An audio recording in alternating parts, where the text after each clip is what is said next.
Asalaamu calaykum waraxmatullaahi wabarakaatu. Maanta waxaan ka hadlaynaa dhibaatooyinka uu sonkorowgu u keeno jirka bini'aadamka. Sonkorta aan la maamulin ama aan la xadidin waxay jirkeena ku keeni kartaa caafimaad darro baahsan, taasi oo laga yaabo qofka noloshiisa inay geliso khatar.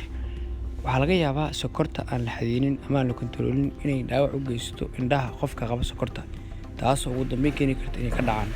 Sidoo kale waxay sonkortu ku sameeydaa jirka ama xididdada wax la yiraahdo plaque ama wax dufan camal ah, kadibna xididdada ayaa sidaas ciriiri ku noqon doona oo dhiig badan ma gaari doono xubnaha. Taasi waxay keeni karaysaa in xubnaha darfaha, gacmaha iyo lugaha ay gaari waayo dhiig, kadibna ay madoobaadaan. Waxaana ka dhalan doonta marka dambe in ay noqdaan kuwo aan waxba ahayn oo mustaqbalka ay ku dambeyn karaan in la jaro.